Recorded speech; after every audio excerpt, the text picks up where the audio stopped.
What's up, everybody? Welcome back to Masters of the Cultureverse. I'm your friendly neighborhood blurred, Caleb Edward Edley, here with my co-host, as always, the invincible Clay Stroman. What's up, Clay? Not too much, Caleb. How you doing? How you living? How you feeling? Pretty good, pretty good. You know, I was at my parents' house this weekend, and my brother was talking to me about the show, and he said, "When are you going to put sound effects in?" I was like, "What are you talking about?" And he said, "At the beginning, when you say Clay Stroman, and it's just silent," he said, "maybe put an applause in there or something." And I was like, okay. I can't have applause if you don't have applause, right? the applause could be for both of us, but it just so happens to come after your Okay. name. Maybe whenever you say your name, there's a quick like, "Woo," Oh, like yeah, an audience in awe, and then sure. for me, it's just like eruption of applause, Yeah, just like people, like standing ovation type shit. like fireworks. Yeah, like Mhm. fireworks going off. Yeah, Yes. Yeah. Yeah. Oh, okay. I'm down with that. I'm down with that. dogs barking across the neighborhood. Yeah. Everything. All the Mhm. noise, just a cacophony of sound. Yeah, it's gonna sound terrible for the listeners, but Oh, they're it'll going to be hate it. cool. They're going to hate Yeah, it. yeah, Yeah. yeah. I think we're So onto something here. probably. Thanks, Josh. What you reading? What you watching? Well, so I've been watching Mandalorian, obviously, as you have. I've also been Obviously. watching a lot of football, obviously, as I'm not sure that you have. I watched a And decent amount. yeah, and actually during football, I know you do. I was just negging you a little bit. Uh, Um, yeah. Actually, while I was watching football, I was flipping back and forth yesterday between that and a Harry Potter marathon on E. okay. Yeah. So when I started watching, it was Prisoner of Azkaban, which Hmm. coincidentally is my favorite one. I was going to ask you what's your So favorite book and movie. yeah, favorite book is Prisoner of Azkaban. Favorite movie is Prisoner of Azkaban. Just real big on Remus Lupin and Sirius Black, honestly. I mean, that's totally fine. My favorite movie and book are also the same, but it's Half-Blood Prince. I like the book more than the movie, obviously, just because there's more details. Same.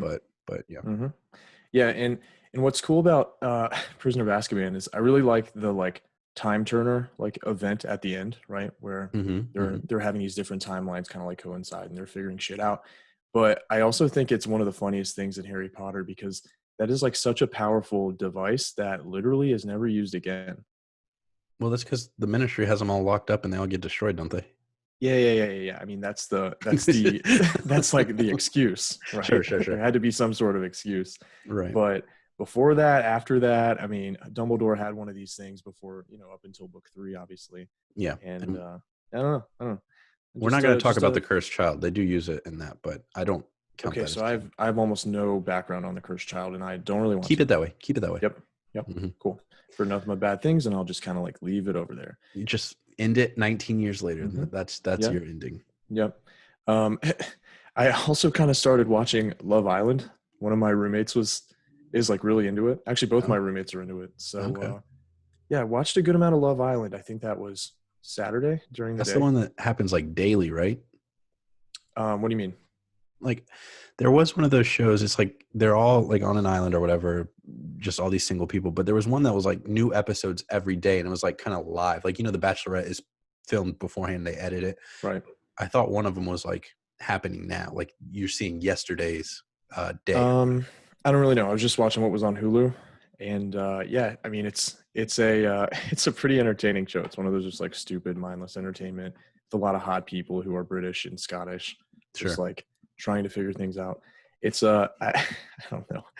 It's a funny like entertaining show. I actually enjoyed it. I didn't think I would, Mm. but I think maybe since I've been becoming like gradually more of a Bachelorette viewer. Maybe Hmm. I'm like just like subconsciously opening myself up to all these other dating shows. Maybe. Because I also watched Too Hot to Handle when it came out on Netflix like several months ago. And Right. that's a great show too. That Like was a good one. surprisingly good. Yeah. That was a good one. Yeah. And it would be Um, great for the pandemic times because you're not allowed to touch each other. exactly. Yeah. Exactly. Yeah. Very relevant. What about you? Anything? Anything interesting? I haven't been watching anything new, but the all the election and political stuff made me want to watch like some kind of political type movie or show. So I watched like the first 3 seasons of Scandal as they aired, but then I never finished it. So I just went back and I watched all of season 1 and a little bit of season 2, just to get my like political intrigue fix. Sure. Which is interesting because I'm the exact opposite. I'm burnt out on politics. Like I Well, follow politics pretty heavily and sure. like, I like to keep up with what's happening, and I've been super involved in just like keeping up to date with everything with the election and everything. But Hmm. yeah, I don't feel the urge to go out and find more of anything closely related to that at all these Well, days. see, the thing is, I'm tired of like the front facing politics. I want the behind the scenes nitty gritty stuff, Sure. like the stuff like Joe Biden. He, by all accounts, looks like a good guy, sure, right? But I'm sure, like behind the scenes, he's done some fucked up shit. Like they all have to get to this level. You know what I mean? Yeah, I actually heard that he runs a dogfighting ring. Oh yeah, it is Yeah. Michael Vick a patron of that? Yes. Yeah. Mm, Yeah. mm. He's one of the main donors. Gotcha. Hey, Vic did his time. He For the did. record, there is no evidence of Joe Biden running a dogfighting ring. Yes, these are jokes. For the If record. you didn't know. Anyway, this is Masters of the Cultureverse. Like we said at the beginning, if you want to give a shout out or ask us a question or anything, you can reach us on the email at masters.cultureverse@gmail.com, or send us an Instagram message at masters.cultureverse. I checked. We didn't have anything this week. I'll double check while we're going through some stuff just to make sure I didn't miss anything like the other week, but no shout outs. We do have one announcement though. We have a special guest joining us for Bachelorette talk. So stay I was about to say stay tuned to see who that is. Good friend of the podcast. Oh yeah. And I think maybe if we're so dry like we are this week on like shout outs or questions, maybe we shouldn't even mention it. No. We got to mention it so they know they can do it. What if we get new listeners and they have no idea? No, like we could be like, hey guys, per usual, send us your questions, your shout outs, whatever, suggestions on topics. No, I want to make them feel this bad. week we had way too many. We couldn't even get into it. It was too many. I was overwhelmed. I was drowned. I couldn't do it. Yep. Maybe next week. What's going on in the wonderful world of sports, Clay? Well, we have the Masters starting this week, which I'm not really going to get into right now, but because it hasn't started. Yeah, right. Hasn't started. Starts on Thursday. All the big players are there, including Tiger Woods, obviously. Mm-hmm. So we'll kind of casually follow that as it goes on, as it develops. Mm-hmm. But then other than that, of course, we've got football. This was week 9 of the NFL. Wait, going back to the Masters. Yeah. Have you heard about this pimento cheese sandwich? No. Oh, it's like the Masters thing. So, people want to get tickets to the Masters, yada, yada, yada. Sure. But apparently in Augusta, they have like this pimento cheese sandwich that's to die for. And I've wanted to go to the Masters just because I think it would be a cool experience. But then when I heard about the sandwich, it just like ramped me up a couple notches, Okay. Interesting. Yeah, look it up. I have not heard the big news about this pimento cheese sandwich. Oh, and it's not even like just this year. Like this is like every year type shit. Okay. And you also get a cool chair. This is at the Masters. Mm-hmm, mm-hmm. At Augusta National. Yes. Okay. That's correct. All right. Okay. Back to football. All right. So week 9 of the NFL. Not a whole lot of big game-changing things happening this week, except we did have a mask mandate come down from the NFL to the teams. They sent, quote unquote, a very sternly worded memo to all the teams, the owners, the staff, basically saying like, look, we have these new guidelines in place. Everybody has to wear a mask, in these situations, mostly all situations. If you're not on the field with a helmet on, smacking other guys around, you pretty much have to have a mask on. So we have been seeing players on the sidelines maskless. So now they're going to have to be wearing masks when they're on the sidelines as well. That's the idea. And so the Raiders, I think we talked about a few weeks ago, or one of the earlier weeks, that the Raiders got a fine for Gruden got a fine for not wearing a mask. Mm-hmm. I believe Sean Payton got one too, and Pete Carroll. So the Raiders actually got kind of hit by the hammer with this, because this mandate came down before this week, and then this week's game happened, and the Raiders got hit with Gruden got a $150,000 fine, I believe. The Raiders as a team got a $500,000 fine, I believe, and they also got docked a 6th-round draft pick because of repeated violations of the new protocols. Wow! They took a draft pick away from them. Yeah, so I guess the NFL is pretty serious about this. So we'll see, how they how they handle people not wearing masks and distancing or whatever. I know that after this week, the NFL got pretty salty about the interactions players were having before and after the game. You know how players go up to each other and they like shoot the shit before the game. Sure. After the game, they go up to each other, they're shaking hands, they're talking. It's probably loud, so probably yelling in each other's faces, standing like a few inches apart. That's spittle. one of the main, that's one of the main things that the NFL pointed out as like one of the like worst scenarios for transmission of COVID. Mm-hmm. And players were still doing that all over the place this week. So it's going to be a thing where the NFL is going to have to like keep slapping hands, and we'll kind of see how it plays out. But yeah, so that's kind of like the big thing in the NFL this week. Other than that, and we had some solid matchups. Let's see what's interesting. So the Bills played the Seahawks, and the Seahawks are one of the best teams in the league. And they got destroyed. They didn't necessarily get destroyed. I mean, the final score was 44-34, and the Bills won. Yeah, but they still put up 34 points. I guess, yes, okay. They got upset for sure. The Bills actually started out as one of like the best looking teams. Josh Allen, their quarterback, looked like he was an MVP candidate, just putting up like 4 touchdown games every single week.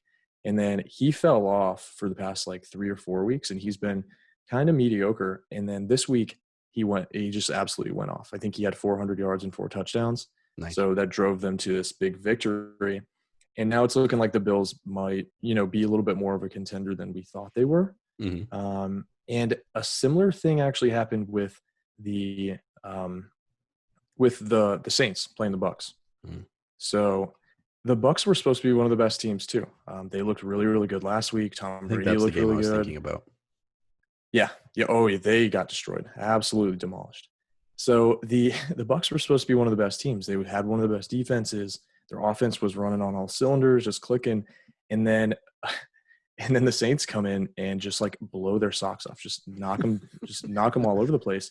Right. And I want to say the final score was what, 38-3, I think. I'll double check you. So it was something like that. Like I'm pretty sure it was definitely 3 points. Okay, I got it right here. Okay. Yeah, it was 38-3. So Tom Brady, no touchdowns. I think he had like 2 fantasy points in that game. Drew Brees was slinging the ball all over the place. The Saints just looked really good, and looks like they're probably more of a contender than we thought they were too. Have you seen that picture of Drew and Tom? With them face to face. Right. Yeah. Yep. I've also seen that picture shown with side by side of their stats from the game. Oh yeah. Where Drew Brees had 4 touchdowns and 0 interceptions, and Tom Brady had 0 touchdowns and 3 interceptions. So yeah, that was an interesting outcome there. I don't know that there was really another notable game that happened, another notable matchup. I guess I will tell you, Panthers I was and the surprised. Chiefs. I'm sorry. Yes, you about to talk about the Chiefs? Mm-hmm. Yeah, I was surprised. Yes. Yeah, so the Chiefs are obviously the Chiefs. They've got all the weapons. They've got even a great defense this year. Like, they're just definitely one of the best teams. And the Panthers have been looking decent, not great. Mm-hmm. But they got Christian McCaffrey back this week, right? So that was kind of like the big thing. He's, the superstar. Sure. And I mean, he had a really good game. He had like 30 fantasy points.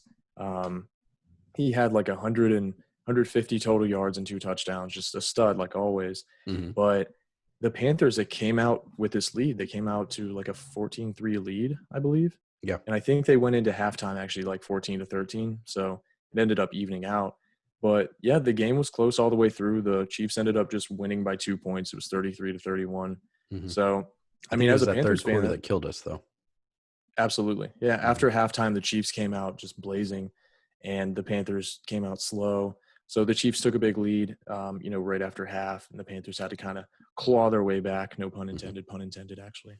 But yeah, that was an interesting game too, because I don't think we thought the Panthers were going to put up a fight like that, but they did. I mean, they looked good.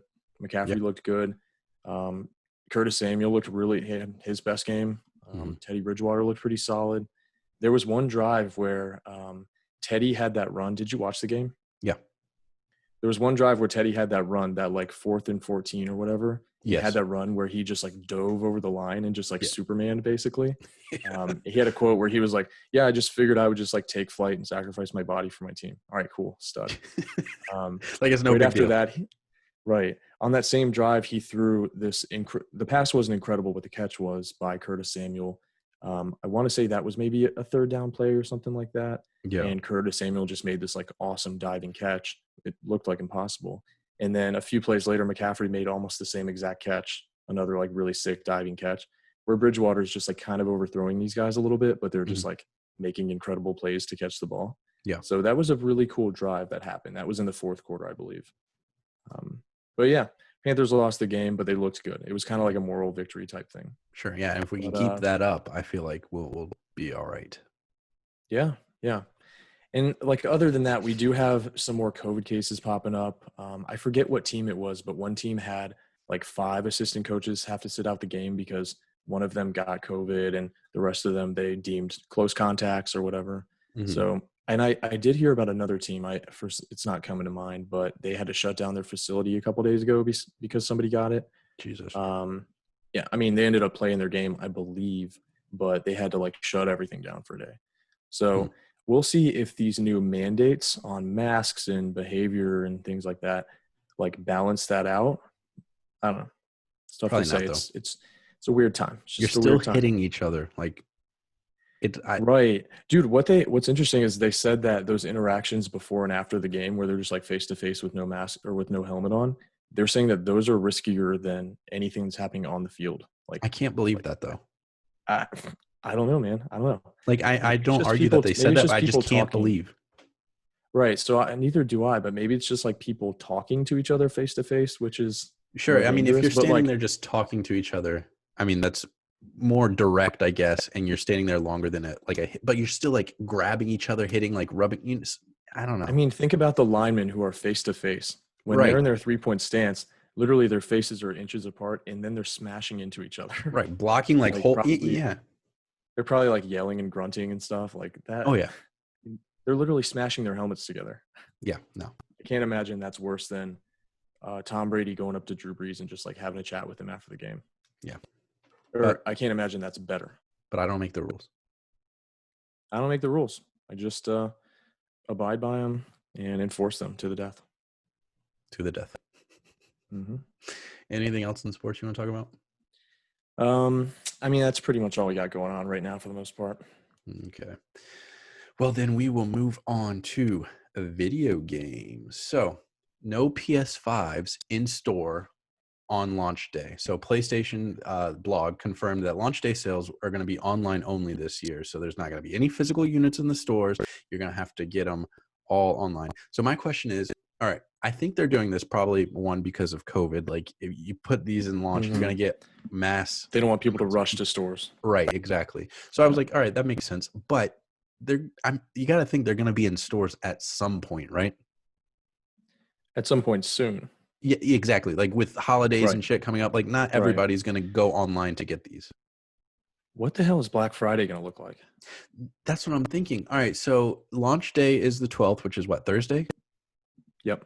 Okay, so that's going to be all online. Black Friday is it that? It's not that next week. It's the week after, right? 2 weeks later.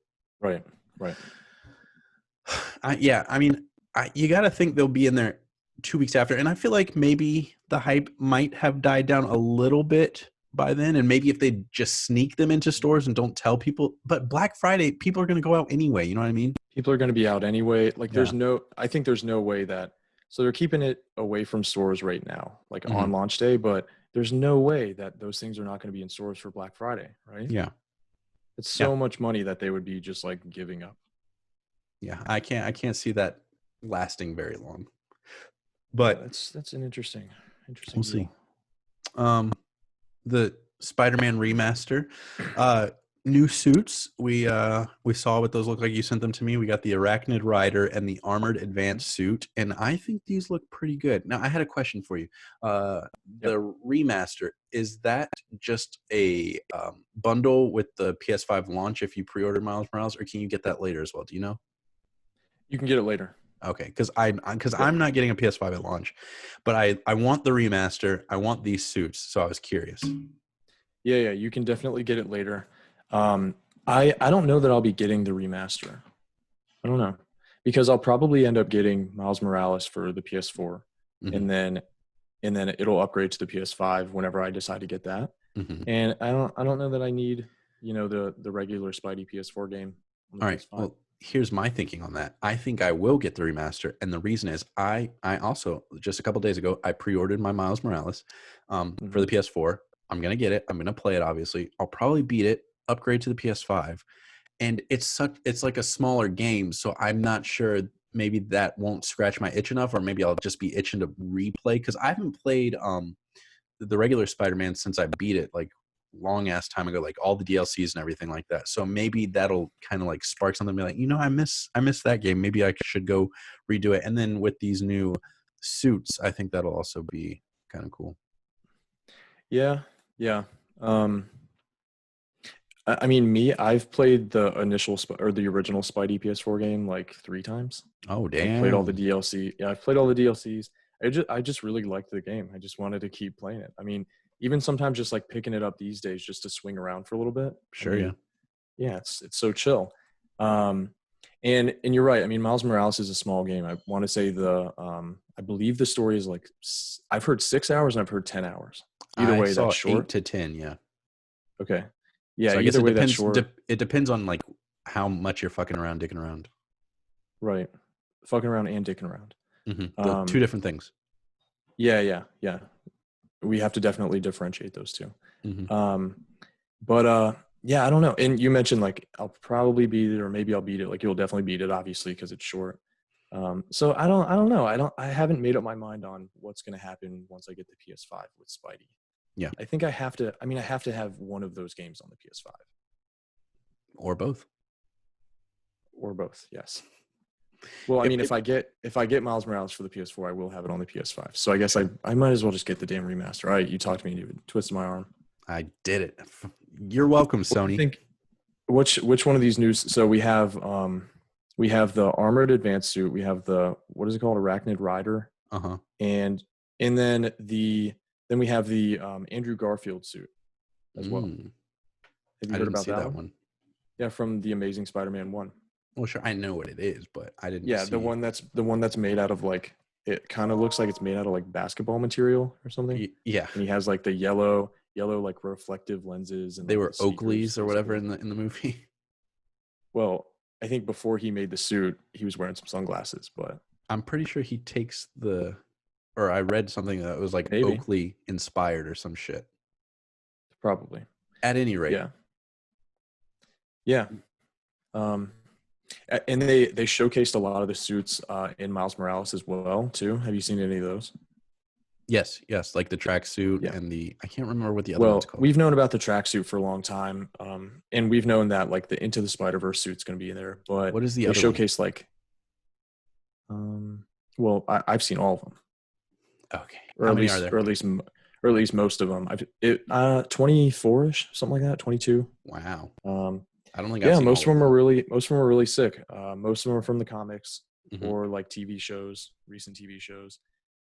Few of them are obviously like original suits that they made. Pretty much all the original suits that they've made. Oh, you're thinking of like the 2021, 2099 one or whatever. Maybe. I think they're calling it like Miles Morales 2020. It looks like a Daft Punk thing. Yeah. Have you seen that one? It kind of looks like Cyberpunk. I'm looking at them all right now. Just yes, I'm looking at it right now. Yes. Jesus. Yeah. It's like a Letterman jacket type deal. Yeah. So that's one of the other ones that they announced like a while ago. And that one looks pretty cool. No, I haven't seen these. These are interesting. Yeah. The Crimson Cowl was the other one I was trying to think of. Yeah, that one. But yes, I think my favorite is either going to be the Spider-Verse suit or that like just like black, red, like kind of regular suit, the iconic suit, you know? What, his like standard suit? Yeah. Like I like that suit. Yeah, no, it looks sick. And I have not pre-ordered Miles Morales because I have Valhalla coming out tonight. You do. So we got to get done so you can get a nap in before it comes out. Right. As soon as we're done recording here, I'm going to bed. I'm waking back up at midnight, and I don't know if I'm going to play for the rest of the night. I still have to think about work tomorrow, but I'm going to put at least like a solid few hours in it. Yeah. So I did not pre-order that. So you're going to have to tell us about it next week. Oh, I will. Give us a whole in-depth rundown. I'm sure you'll be so far in the game by then. I'll probably be pretty far, but it's a big game. True. They always are nowadays. Yeah. Yeah, I won't say how many hours I put into Odyssey or Origins, but I know that I'll probably be putting at least 100 hours into Valhalla. Wow. So we'll see. So I want to focus on that for at least like a week before I get Miles Morales. Makes sense. And Miles Morales actually comes out on Thursday. Yep. But I'm moving on Saturday, so I don't know how much I'm actually going to get to play by the next time we record. But we'll see. Maybe Okay. I'll move in real quick on Saturday and all Sunday. That's all I do. Fuck football. I mean, it seems like you got to expedite this shit for the game. I mean, the game's the priority right now, right? Not It your is, life. right? Yeah. Just move all Why that would shit. your Just like throw the boxes in the rooms. Fuck it. Don't even unpack it. Yep. Yeah. Yeah. Only Why would your unpack the life take? PlayStation and the TV. Right. Those are the only essentials. Exactly. Moving on to television, the Last Dance producers are working on a Stone Cold Steve Austin documentary, which I'm not an avid WWE fan, but I watched it a decent amount when I was a child, and that's kind of like when Stone Cold Steve Austin was a big thing. You know, you had him, Oh, The yeah. Rock, Kane, and all that. So I think it'll be interesting to like see kind of, because we all know wrestling's fake. I'm not like blowing anybody's Wait. mind. What did you just say? Yeah, I'm sorry to break it to you, Clay. Wrestling is fake. What, next you're going to tell me the Easter Bunny's not real? We'll have your mom talk to you about that one, but Mary it'll Jo? be interesting to see these behind the scenes kind of things, like how I'm interested to know how they come up with storylines and stuff like that, which I'm Yeah. sure they'll get into. Yeah, and I mean, Stone Cold, he's one of the biggest badasses to ever wrestle or live on this Mhm. earth in general. Um, so like I was into wrestling when I was a kid too, like when I was super young. Mhm. And we had like the wrestling video games and all that. So like Stone Cold was one of my main guys. Sure. So I'll definitely be watching this. Like, and even since he left wrestling, he's just been doing badass shit. Like, Yeah. he's just been doing a lot of badass shit since then. So it's probably going to be a pretty solid one. Yeah. And I mean, even I don't know how you can't, but like even if you didn't like weren't that into Michael Jordan or anything, The Last Dance is objectively a good documentary. So I know this Hell yeah. is also going to be hell yeah, brother, is also going to be a good Hell yeah, documentary. brother. Yeah, give me a Hulkamania documentary. I don't think I care about that one. Maybe Hell yeah, maybe brother. that era that he was around, that would be interesting, but just him by himself, like he kind of killed it with what Hogan Knows Best, his little reality show. I was like, Yep. all right, that's enough of that. He kind of did, didn't he? He did. WandaVision is still coming in December, according to Kat Dennings. Now, maybe I knew this at one point and forgot, but I didn't realize she was in the show.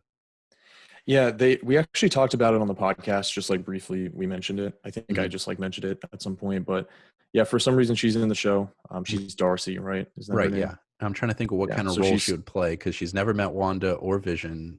She's like right, strictly like only met Thor. right, and she normally is just like Jane Foster's like sidekick. Exactly. Yeah. So yeah, I don't know what her role is going to be. We'll see. I do think that this. I've heard some stuff recently that kind of makes me believe that this show is going to set up Wanda to be a villain, which I Uh-oh. think we've speculated on before. But some like quotes came down from people working on Multiverse of Madness, Doctor Strange too, Mhm. and they made it clear that one of the heroes will be a villain in this movie, right? And we also know that Wanda's going to be in the movie, so it seems pretty clear that she's going to at least have some sort of craziness going on that Doctor Strange is going to have to come and remedy, right? Sure, Something like yeah. that. Now, when they say villain, do they mean like straight up like Thanos, Loki type villain, or do they mean just like antagonist? So I believe they used the term villain, Okay, but I don't have it in front of me. I that's don't fine. think they said protagonist, but it could Antagonist? just be like, oh yeah, antagonist, yeah, duh. Um, it could have just been like, I don't know, word association. I don't know that she's going to be like some big like some big bad or something. Sure, But sure. But I mean, in the comics, we know that she is a villain at some points, so right, it makes right, sense. yeah. You know who So I we'll want to see. see come back, and I've wanted to see come back for a long time? I was upset that they died. Who's that? Quicksilver. Yeah. I just wasn't like super sold on his character. Like he always just seemed like a kind of a throwaway character, and then they threw him away. Because So. yeah, I was gonna say because then they threw him away. So that's probably how they treated him. That whole movie though is kind of like a throwaway Avengers movie, in my opinion. Right, right. It was pretty. I mean, that movie was pretty much just like a commercial for the rest of everything. Right. Like they But set up so many different movies through that one with everyone having their different visions and things. right. But I've always been a Quicksilver fan. Like he's never been like my absolute favorite, but I always thought he was cool, like growing up and reading I mean, he's a comics, cool watching character. TV and stuff like that. Yeah. Yeah, and I'm kind of hoping when they bring the X-Men into the MCU that, they somehow figure out a way to make Magneto their dad, because Sure. in the comics he's Quicksilver and Scarlet Witch's father. Yep. Um, yeah, I mean, I would like to How see do you that. think they would do that? I have no clue, no idea. Maybe they make Magneto, instead of being from Germany, instead of being like a Holocaust survivor from Germany, maybe they make him from Sokovia and do something with that. Maybe. But Um, do you remember at one point they were talking about Magneto and Professor X being black? Like it was like Denzel and somebody else that they threw out there. they did. Who said that though? I don't remember. I don't think it Yeah, was like a I I don't did think it hear was about that. an in like a this is gonna happen type deal. It was just like a we're thinking about this type deal, you know what I mean? Hmm. I think it was, yeah. That would throw that whole idea out the window then, of course. Um, Not but yeah, necessarily. so I think that so Multiverse of Madness is gonna like probably reset some stuff. It's probably gonna change some stuff that's happened in the past. Maybe that's a way to bring Quicksilver back into the mix, but I don't know that they're even like focusing on him.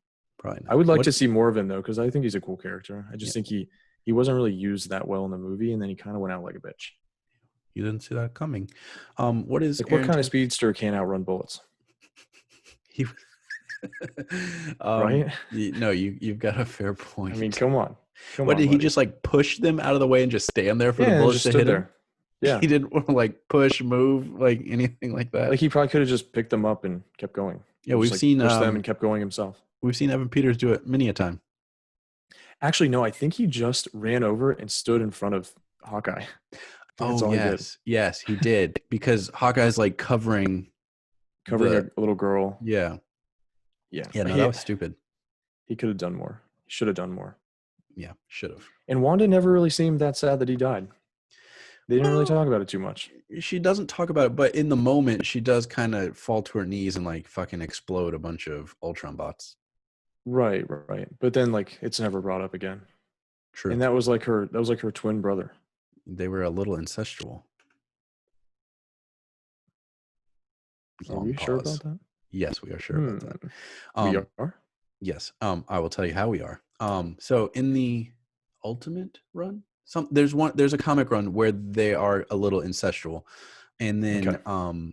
I was reading an interview. This was a long time ago, like when the movie was coming out. I was reading an interview with Aaron Taylor Johnson, and he was talking about how him and Elizabeth Olsen like looked into that comic and they tried to play into that a little bit more. They wanted to like make it not like Mm, obvious, but they were trying to put some undertones of that in there. interesting. Yeah, he has said they tried to slip it in, so pun intended on that as well. Okay. So basically what was happening is they were just hooking up behind the scenes, and they hoped that it showed a little bit in their performances. Maybe, I don't know. He tried to slip it in by slipping it in. There you go.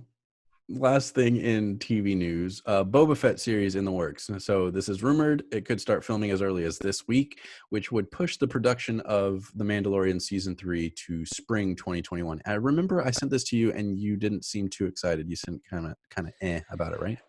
Yeah, I mean we already have a Mandalorian show. So okay, I mean if it was a Boba Fett, I guess it would be, do you think it would be a series that took place in the past? Because obviously he's just an old dude now, old washed up, bum now basically. Yeah. I was thinking Um, it would be in the past kind of show. like the events leading up, or the events that happened after he got out of the Sarlacc pit. Oh, I was thinking before. Like, Before the Sarlacc pit. yeah, Well, how 'cause would they even do that with the actor being so old? he's wearing a helmet the whole time.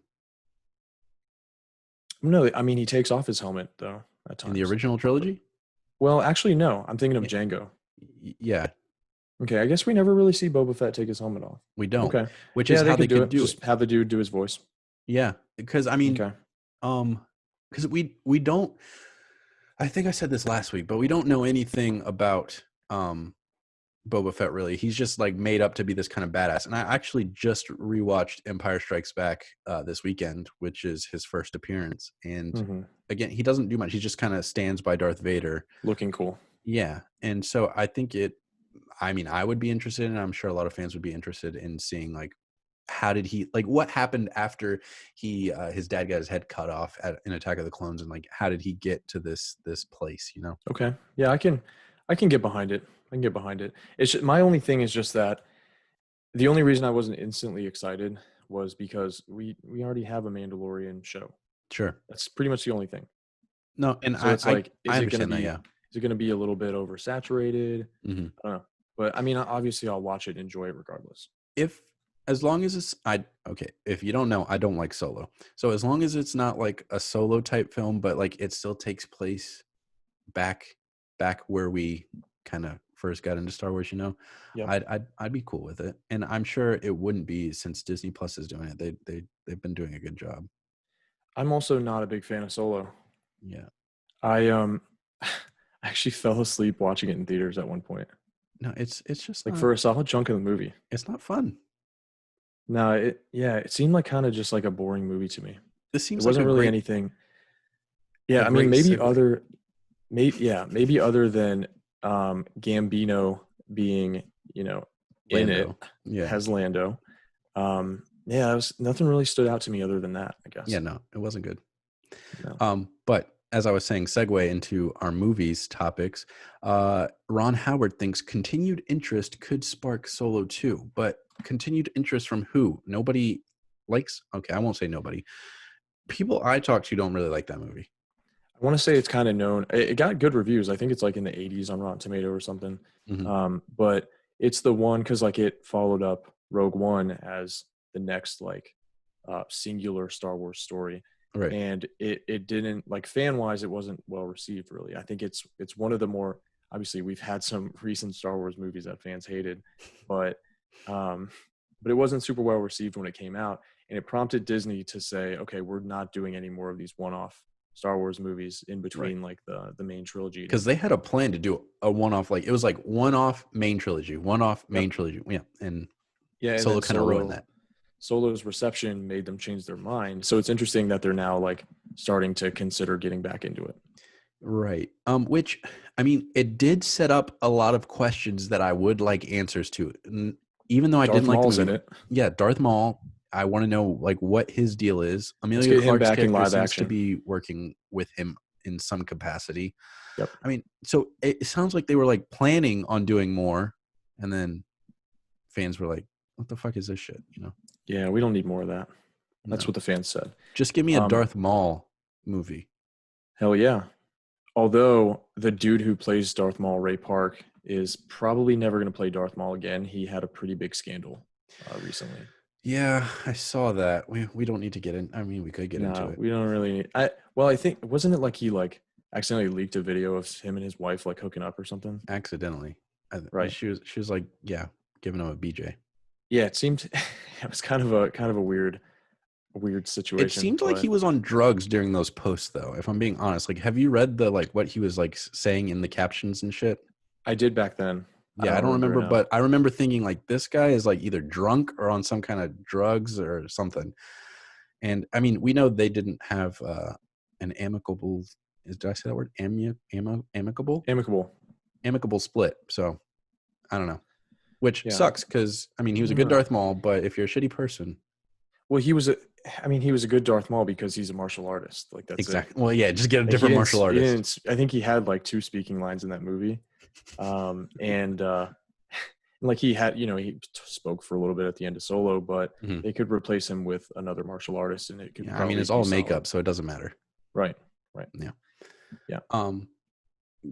Keeping up with this, people we don't think are going to continue. Well, we know this guy's not going to continue. Johnny Depp exits the Fantastic Beasts movie. Yeah, that's an unfortunate one because of the context. Right. Do you want to break it down for people who don't know? Yeah. So Johnny Depp's reputation basically got fucked last year. Amber Heard, who he was dating, put out all these allegations of abuse. Were they dating or were they married? Were they married? I'm pretty sure they were married. Okay, let's say it was his wife. She put out all these allegations that he was abusing her, this, that, and the other thing, making him just look like the biggest shithead in the world. And his reputation got absolutely destroyed. They went to court because, I mean, Johnny wasn't going to let that happen because it turns out that wasn't true. It's been proven in court that she was the one abusing him. She admitted to like punching him in the face here and there and like smacking his head with a door or something. Yep. And she seemed like such an asshole in the actual hearings. She was like laughing, listening to recordings of herself admitting to like punching him and hitting him with the door. She's like laughing and like eating snacks, just like looking like coming off as just a complete terrible human being. I believe there was something where she like pooped on his bed or something at one point. Did you ever hear about that? No, and she like blamed it. She like blamed it on their dog, but he was like, "That's not dog shit." and he's never shat in the house before. Like, what are you talking about? Oh my God. Yeah, so it seems like Amber Heard is just like the worst. just to put it simply. And Johnny is a victim in all of this, which has been proven in court. And so Fantastic Beasts, the Harry Potter movies are done by Warner Brothers, and so are the DC movies, which she's in Aquaman and Justice League and all that. So Warner Brothers asked Johnny Depp to step down from the movie, and he said yes. Well, before we get into that, it's because, all right, so that UK magazine or newspaper or whatever, they were saying all this bad shit about him, saying he was an abuser and all that. So he sued them for libel, which he recently lost, and that's when this happened. Okay, that checks out. But I mean, still. No, yeah. I was just adding one little tidbit before you get into what you're about to say. That is notable. Yeah, that is notable. So yeah, but Amber Heard gets to keep her job as of now, and he does not, through the same company, which just seems. I don't know.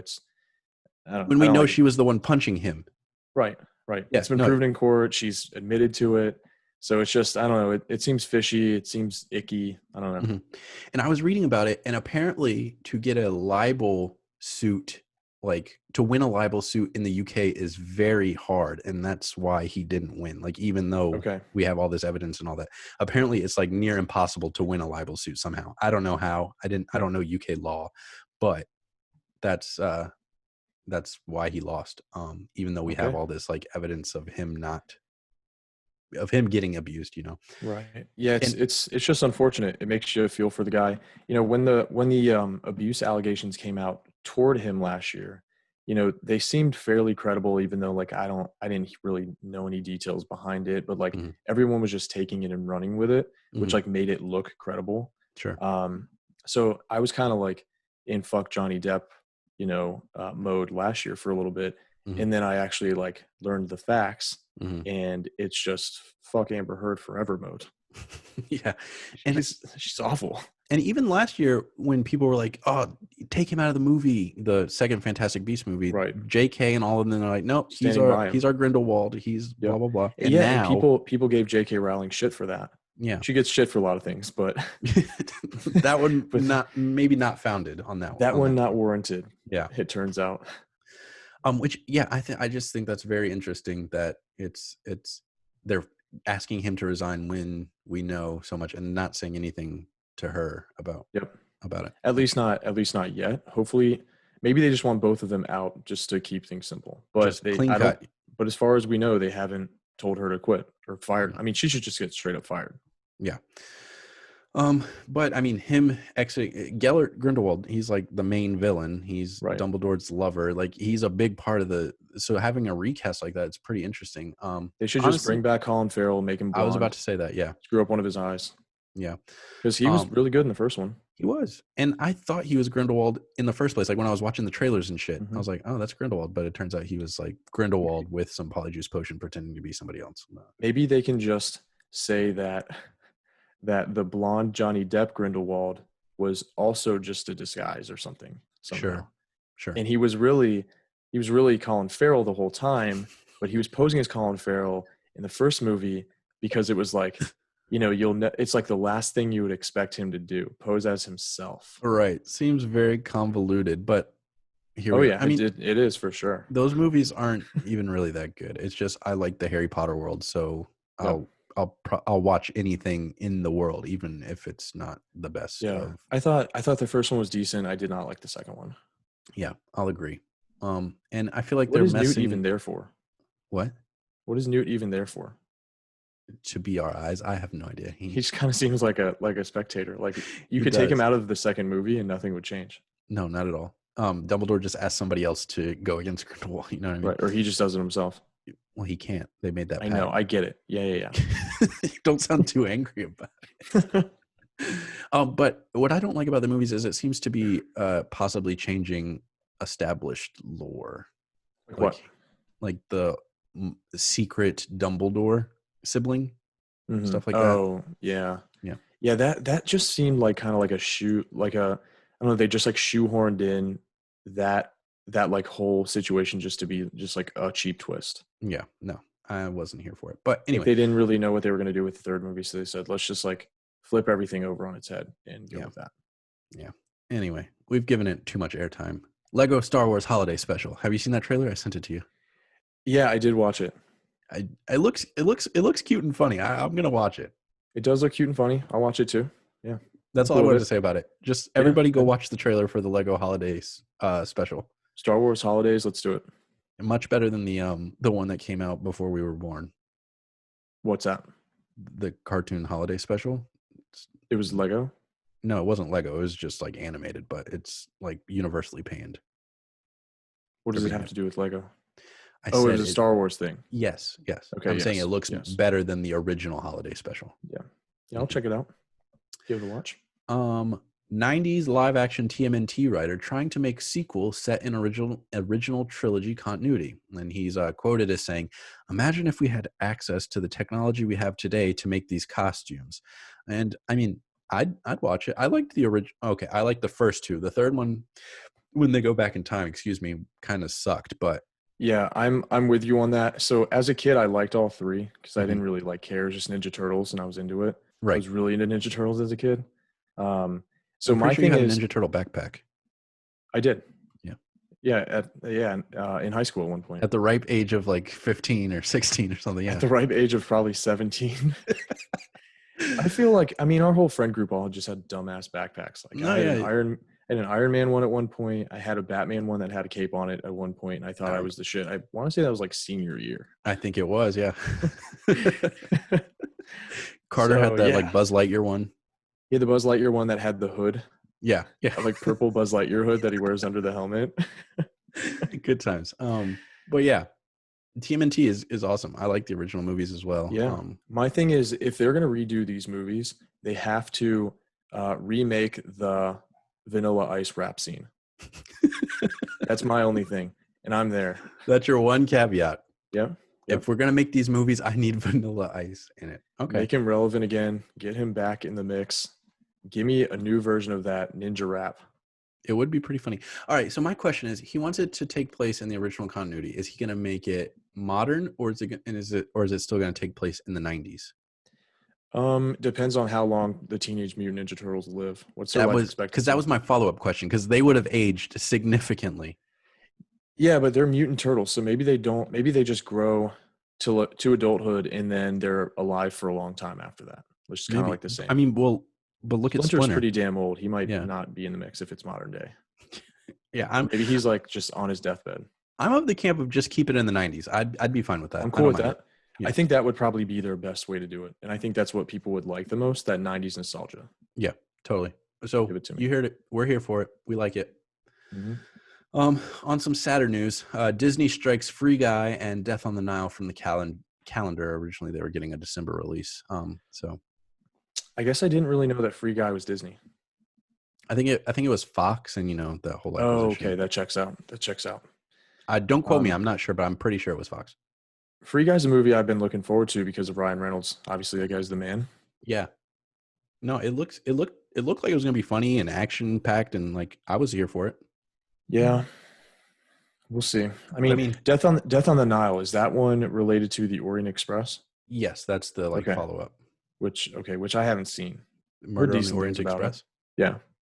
A lot of people did not like it. I will say it's not as bad as people made it out to be. Okay. So will the new one have recurring characters, or is it just? I don't think so, because these are Agatha Christie novels. So the only recurring character is the detective. So will he recur? Yeah, he's in it. Okay. We've got a trailer for it. Which I'm hearing is what they're doing with Knives Out. I'm hearing they're making a sequel to that, and they're just going to keep Daniel Craig and do something new with him. Interesting. I mean, I liked I liked Knives Out. As long as he has a strong supporting cast like he did in this first movie, I'd be cool with it. Are we talking Death on the Nile? No, we're talking Knives Out. Okay, yeah. I mean, that was one of the main like draws to that movie, so I can't imagine they would make a sequel and like not have a similar situation. All right, Same thing with Death on the Nile. Yeah. Just like cut the budget like by 3/4. Right. Just get like all B-list, D-list actors. Make it happen. Totally. Yeah, that's all the movie news. So let's move into Le Mandalorian. Mm-hmm. I was told last week I should have put a spoiler alert here. So spoiler alert, we're about to talk to Mandalorian. Check the description and we'll tell you the timestamp to come back in so that you don't get spoiled and you can join us for Bachelorette Talk. So 3, 2, 1. What'd you think, Clay? Okay, so this was one, we talked about it last week, how The Mandalorian is all about these side quests, right? Mm-hmm. These like one-off like events. This episode was obviously the epitome of that. Right. Not a whole lot happened, but I did watch a breakdown recently, and I'll talk about it toward the end. Mm-hmm. I did watch a breakdown recently that kind of makes it seem like the events might play into the rest of the season a little bit more than we thought. Mm-hmm. But what I liked about this episode was I liked seeing Mando in like survival mode with not a whole lot of like resources. Sure. Like the ship was down and out. Yeah. Ship was down and out. You're in a place that's like super hostile, mm-hmm. With somebody that you have to protect. A bunch of things that you have to protect. Actually. Yeah. So I liked that. I thought it was cool just to kind of like see him in that mode. I like seeing the X-Wing guys, looking for Imperial holdouts. Mm-hmm. They were like tracking him, thinking, he might be sketch. I did like seeing that. And then, isn't one of them a writer for Clone Wars or Rebels or something? So that's what I heard. What I heard. I think, yeah, that's what I heard. But I'm not sure. But I saw it on Twitter that like fans were reacting to seeing him because of that. Which is cool. Pilots. I like that they're bringing in people from other like caveats of this of Star Wars and stuff like that. Yeah, hell yeah. Overall, not a super satisfying episode for me, but like there were definitely things that I liked and some really funny Baby Yoda moments. This was a solid Baby Yoda episode, I think. The fucking villain of the episode is Baby Yoda. Right. Fucking, he's all this bitch is trying to do is get her eggs to her husband, and he just keeps plopping them in his mouth. Meanwhile, he's just trying to snack on all of them. I swear, this kid does not get enough nutrients. He's always trying to eat something. He's eating frogs and fucking gecko eggs. Yeah, no, I agree with you. So yes, we've had this conversation with one-offs. There's a decent amount of one-offs in Mando, which I'm fine with. Yeah, I was gonna say we have some friends, our special guest being one of them, who does not like those one-off episodes. They like big overarching things, but at this point, this is season 2. You got to think, all right, so this is an episodic show. We're going to have episodes that are just one-offs. And that's like, I mean, you can not like it all you want, but that's just what they seem to be doing. And it makes sense if you think about it. They're breaking it into chapters. If you read a book, which I don't know when the last time you guys did that, but sometimes you have chapters that don't contribute to the overall plot, right? It's just kind of either like world building or maybe singular character development, but it doesn't tie into the overall narrative, which is what we get here. I mean, shit, Game of Thrones is that's like what it's all about. Right. It's different point of views from different characters doing different things, and sometimes it doesn't really relate to the overall story. I'm talking about the books, but yeah, I mean, I'm fine with it as long as it gives me like some world building, like as long as it exposes me to like some of the Star Wars aspects. I will say this one was probably a little bit less favorable to me because it pretty much was just him fighting a bunch of spiders, right? It didn't really relate to any like Star Wars lore, as far as we know. Although, like I said, I did watch that breakdown and it might be a little bit more important than we thought. Sure. Get into that in just a second. But okay. I will say I've gone on record saying I'm a fan of the one-offs, and yes, this was probably my least favorite one-off, just because, like you said, it wasn't much. It was just like him kind of in a cave with these Mhm. ice spiders. That being said, I still enjoyed it. I still liked it, and it sounds like you did too. I had a thought, don't remember what it was, so jump into that breakdown. Okay. So those spiders, right? We've seen them a couple times before. So according to this breakdown, the spiders were first announced. I forget their names, like something spider. They were first introduced in concept art for, I believe, Empire Strikes Back, way, way, way back in the day. And it was concept art of these exact spiders. It never got used, so we never saw them in that trilogy. We've never seen them in any of the trilogies, but we have seen them in Clone Wars, I believe. Definitely, it was in Rebels. It was in And Rebels, yeah, and okay, so it was in Rebels, so which is one of the animated shows. So the spiders came up in the show, and I believe it was Sabine Wren, who's a Mandalorian, who was fighting them. So Sabine Wren has been speculated to be the hooded character that we see on the docks in the next episode when they go to I think it's called Trask. It's like a water planet. So that's where Mando is trying to take this gecko chick. She's going to meet her husband at Trask, and then they're going to supposedly find another Mandalorian. So we've seen this hooded character in the previews, and a lot of people think it's Sabine Wren from Clone Wars and Rebels. And she also was in the very last scene with Ahsoka Tano on Clone Wars, who is going to be a huge character that shows up at some point this season. She's like a fan favorite character. She's super important in Star Wars these days. She's a big deal. So we're thinking that, and I don't know how they're going to tie this in, but the spiders may have just kind of been just a bit of a like hint to the fact that we're going to see her. I don't know that it's going to actually be related to her, but the only time we've seen the spiders in media before, they were being fought by her, and we think that she's going to show up as the Mandalorian that we meet in the next episode. Correct. Okay. So I did see that, or a breakdown that said something similar. The only difference between these spiders and those spiders were those were like blaster fire did not affect the ones in the animated show. They could have tweaked that. What? They could have tweaked that. They could have. And somebody was saying like maybe they're like, like there's different like apes and stuff. Maybe they're like kind of the same spider, but these ones just happen to be vulnerable to a different subspecies. Yeah, something like that. Which, I mean, it's not that big a deal. It's a cool Easter egg. They look very similar. It's something for people who watch the animated shows, which I've watched a little bit of. I won't say I'm an expert on that by any means. There's just so much, and I don't. Yeah, I've watched Clone Wars, but not Rebels because I heard Rebels was bad. I think Rebels is more like childish, in my opinion. Okay. Like I'm pretty sure that was on Disney XD, which is more kind of like geared toward children. Clone Wars was what, Cartoon Network? Yeah. Okay.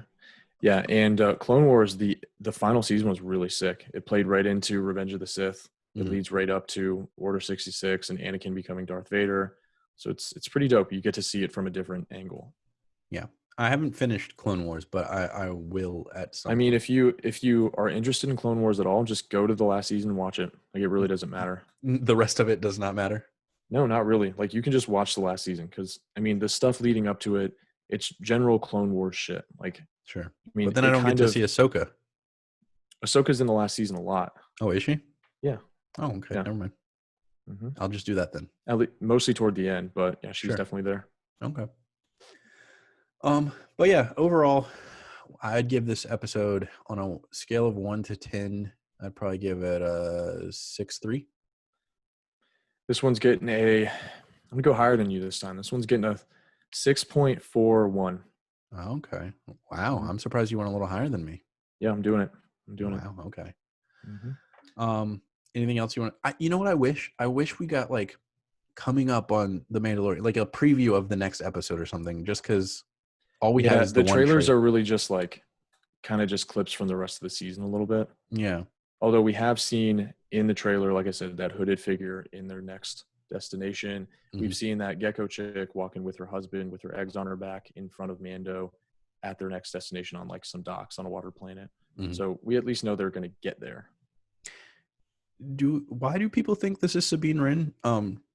Is there any other evidence? Because it's just an easy thing to speculate. Gotcha. Okay. I didn't know if there was like any other clues or anything. No. I mean, we know that there are going to be some Jedi in this season too, so she might be some sort of Jedi. I Interesting. mean, she's just walking around wearing a hood. She does have the darksaber, doesn't she? Or no, she did at one point, but we saw Giancarlo Esposito. I can't think of his name. Moff Gideon. Yes, he had it at the end of last season. The so we're 2 episodes in now, and I'm like, where's Moff Gideon? Where's that darksaber? When are we going to see it again?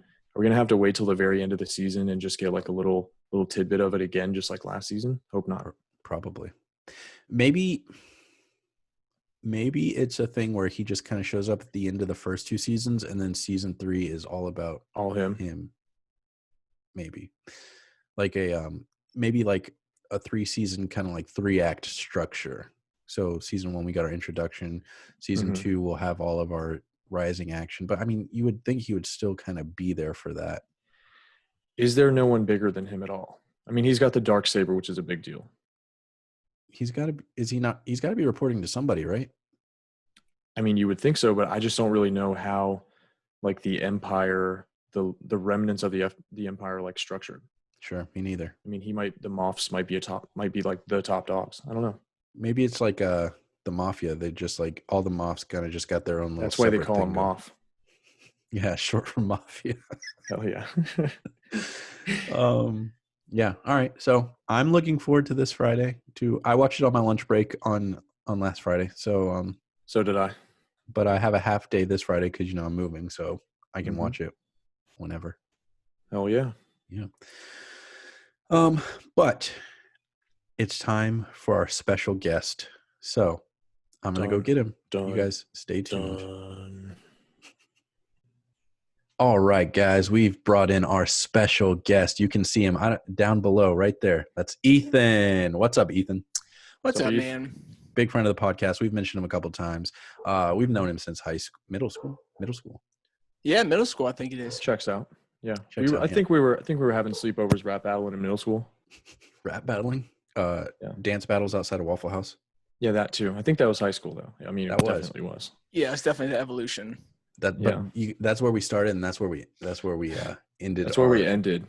Yeah. We haven't spoken since, so I don't even know why he's here. We haven't progressed since Waffle House. That's like the last meeting. This is us bringing him back into the fold. Yeah, welcome back to the fold there, Ethan. Yeah, now that I think about it, definitely wasn't Waffle House in middle school. I don't think our parents were taking us to Waffle House. At 2 a.m. They dropped us off. All right, we'll be back at 3. I used to have my girlfriend's mom would take us there, and then my mom would pick us up. Oh, classic. Mm-hmm. My mom says she'll take us, but your mom has to pick us up. Mm-hmm. But Ethan, he's a big Bachelorette fan. Probably besides myself, the second person I knew from my friend group that watched it. So what about me? I knew Ethan watched it before I knew you watched it. Me and Ethan talked about it before you. Okay, that's fair. That's what I meant. Your statement was a little bit more broad than that. So other than me, he's the only other friend I have that watches it. I meant my second one, like in the knowing, like I knew second. Cool. Chronologically, he's the second. Yeah. Yeah, you can't redo that. Ethan and I are in a Bachelorette league, which I asked you to join, and you denied. Seems like a lot. Tell me about the league. How does it work? Okay. Yeah. Well, go ahead, Caleb. I'm sorry. This year it's different. So usually it's just you pick the dudes you think are going to get a rose that week.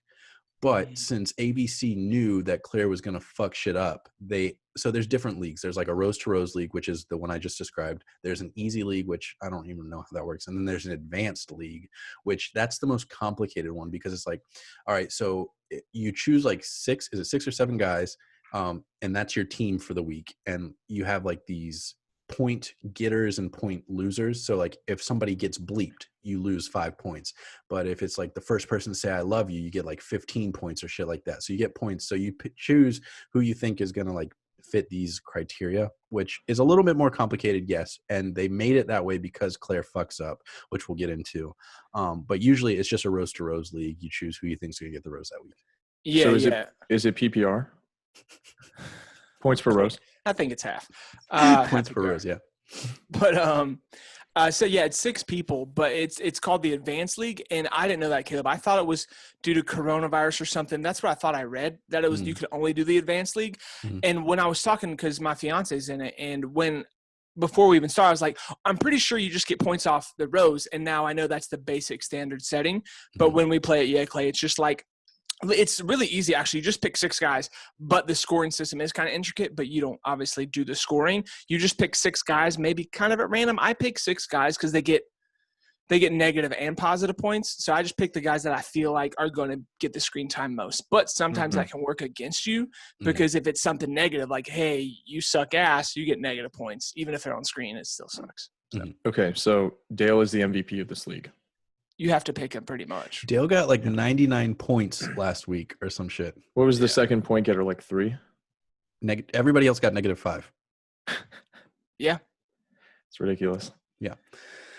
But we'll jump into this episode. Well, actually, Ethan, I've asked, who's your favorite Bachelor/Bachelorette? It's a good question. I think Nick Viall is my favorite Bachelor. From around 2000. Okay, so I started really getting into the Bachelorette about 4 or 5 years ago, right when Jessica and I got together. I only got in it because of her. At first, it's a typical guy coming into the thing like, oh, fuck this, I don't want to watch it. And it's just like, okay, I'm forced to watch it, so like I'm forced to participate. Same. But I enjoyed it. I think that's most guys experienced, maybe not most, but at least the ones that I know. That was my experience. I got Jessica into it. Nice. No, I enjoy it. It's breaking just the mold. For sure. Breaking those norms.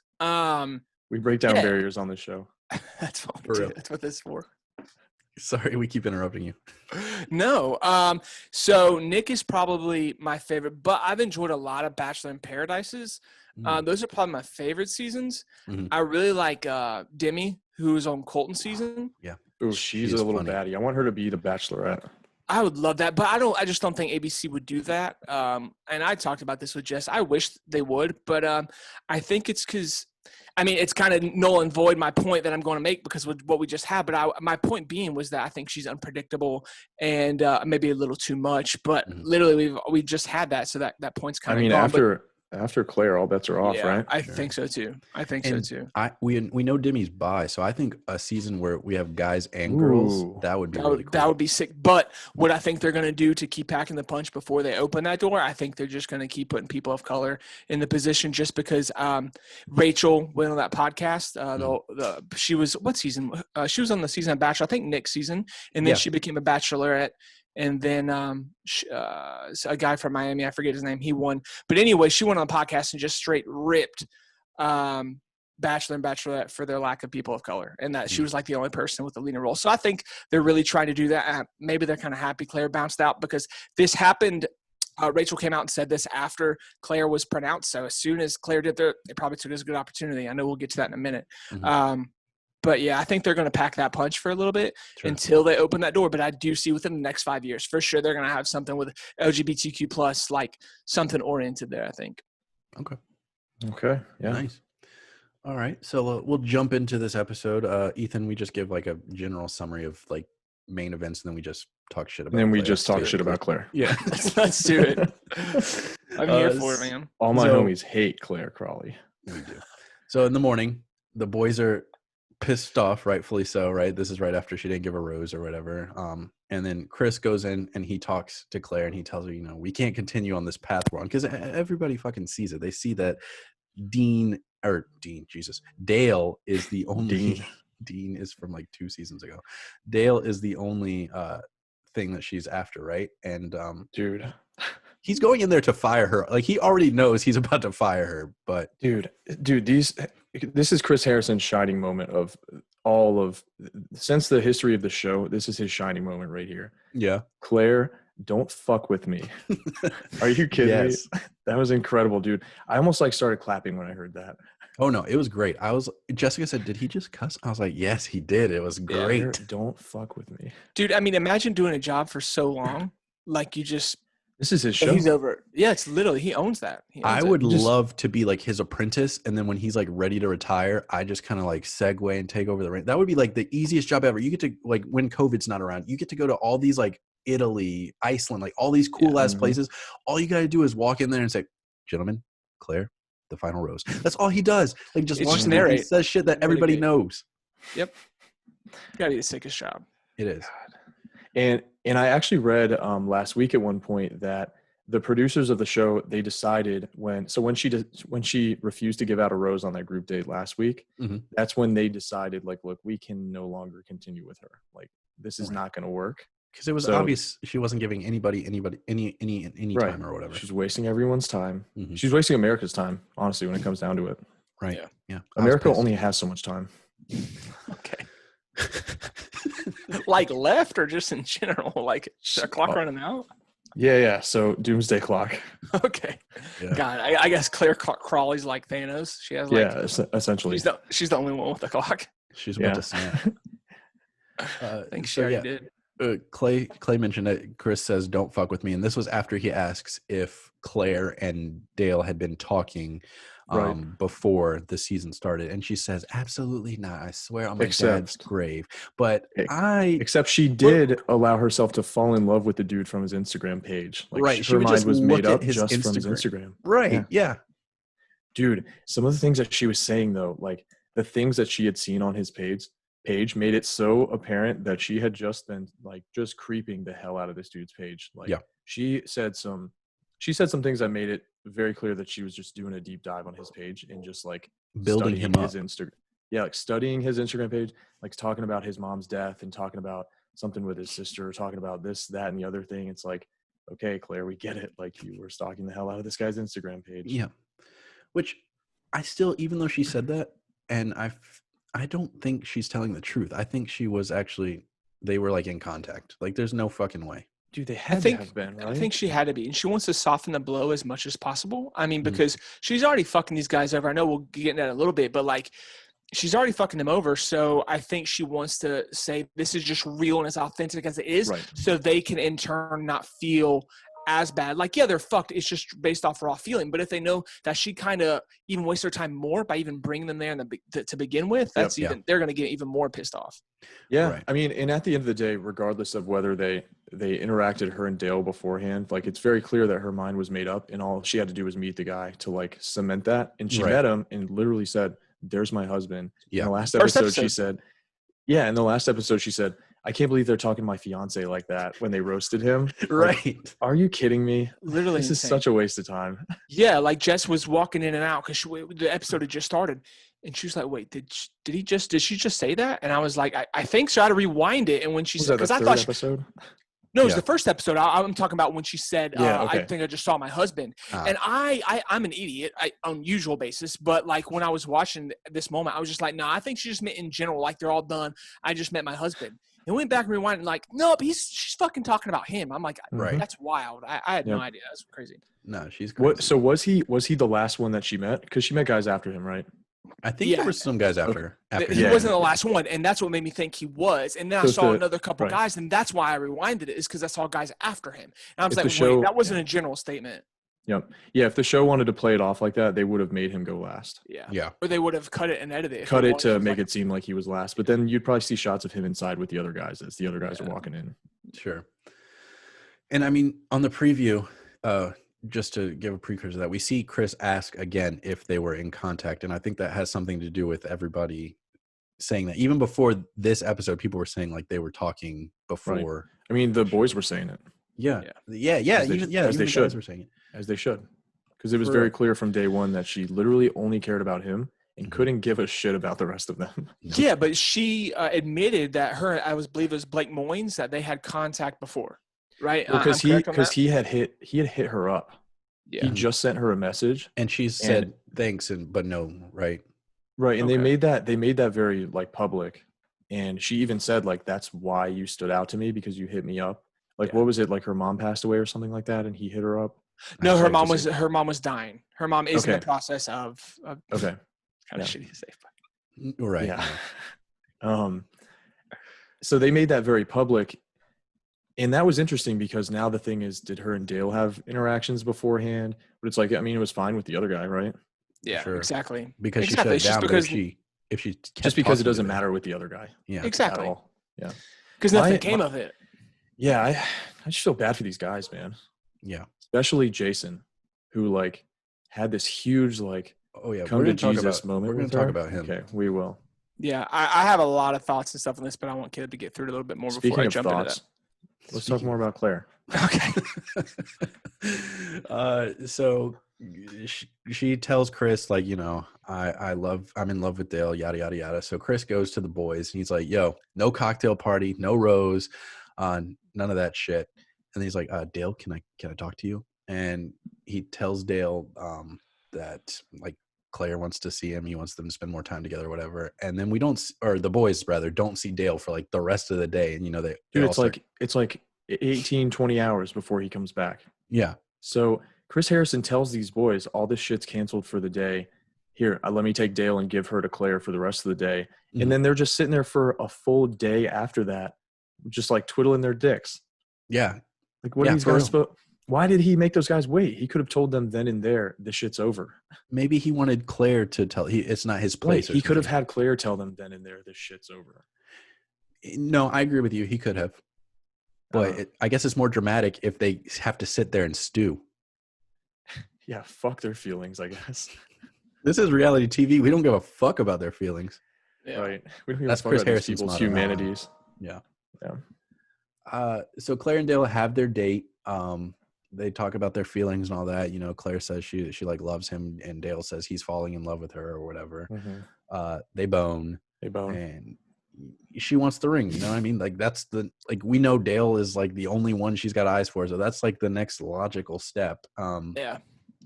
And Chris, what is his name? Neil Lane? Yeah, Neil Lane. Yeah. Neil Lane Diamonds.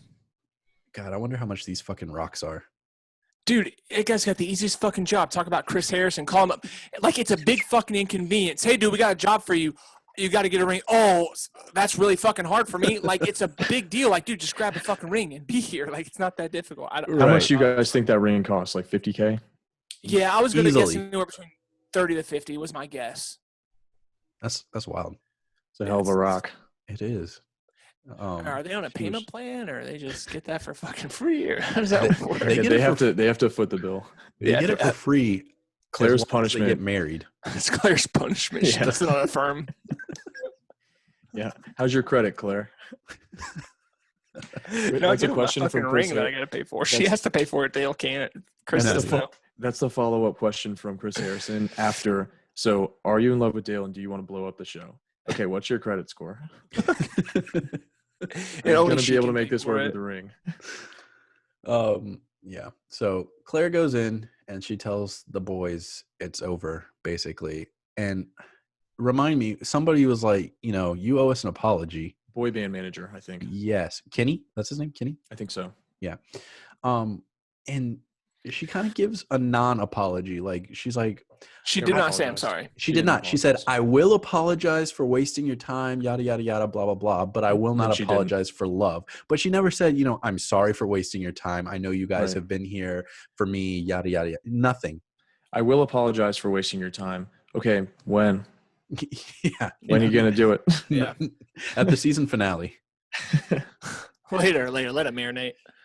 But yeah, I thought that was some bullshit because I'm like, all right, where's the apology? And she said, I mean, you knew that she was never gonna. I mean, just by the way that she was talking to Chris Harrison, like she doesn't. It almost seems like she doesn't really like fully grasp the extent to which she absolutely wasted these guys' times and maybe had damaged some of them mentally. Yeah, for sure, I can see that. And like, I don't think she grasps that. And I guess we're here since Caleb walked away through, so I'll talk a little bit about it at this point. But my thought process is it's back and forth, right? It's clear what sides Clay's on, and I also take both sides here just a little bit. My statement being is the beginning is they're on a reality TV show. I think a lot of things go out the window once you sign up for that, right? Sure. And their feelings and all that stuff, of course, matters. You guys know me. I'm a big guy about that. Listen to your emotions and your feelings. And this Jason guy, he was really upset about it, and he let himself feel, and he's voicing that. That's completely fine and valid. I understand that. But at the end of the day, given all that we're given with Claire, as far as if, you know, given within the realm and the boundaries of the show, I think she's allowed to listen to herself and you know, go with kind of the way she did. However, what's the alternative, right? What's the alternative of her doing this, not listening to herself, right? Maybe me, if I would have done that, I'm not saying that I would have done the exact same thing Claire would have, because I know I wouldn't have. I would have just continued with the show. I would have went with my feelings and let those feelings marinate more. If I felt that way about this girl or whatever, I would have kept going with that, right? Mm-hmm. While also giving the guys another chance, right? That's what I would do. But if she's just listening to herself and she knows what she wants, yes, she is fucking those guys over. But when it comes to relationships and this fucking show, there's always going to be some gray area, right? Because the way I live my life is I do what I want as long as I'm not hurting anyone else. When you're in a relationship, there's gray area always. Like if I'm not doing anything directly to hurt someone else, it could indirectly hurt them, right? And that's what we're about to have this conversation about, is that she is doing something that is good for her and she wants, but she's indirectly, of course she's not directly hurting these guys. What she's doing is indirectly hurting them, right? She's not doing this to upset them and to hurt their feelings, but that's what's happening.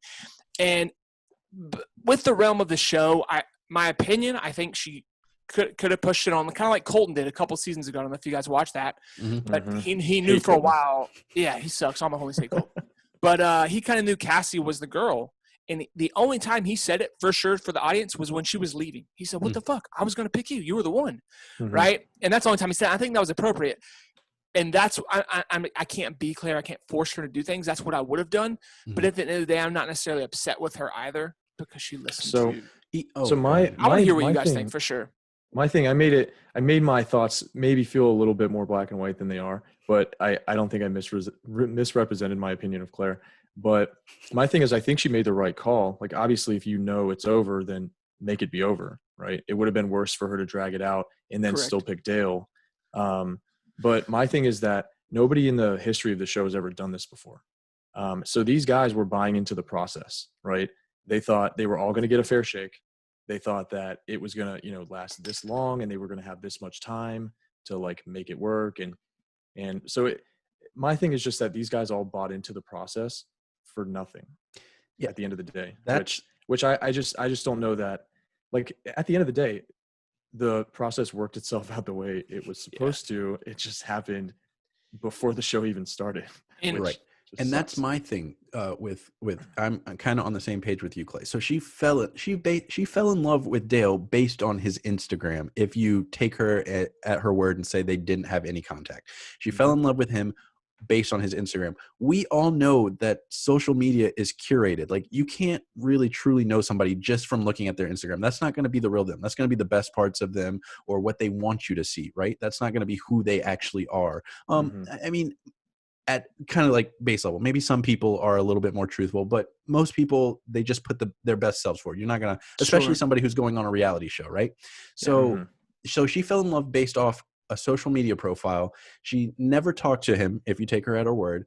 And then she came there and she still only talked to him, which I guess, okay, if you're only talking to him, then yes, you see like, okay, I guess he is who I thought he was based on his Instagram.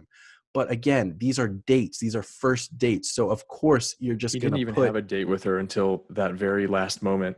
Exactly. He was on group dates. He didn't get any like one. I mean, okay, I don't want to say he didn't get on one, but he didn't get a one-on-one date until that last episode.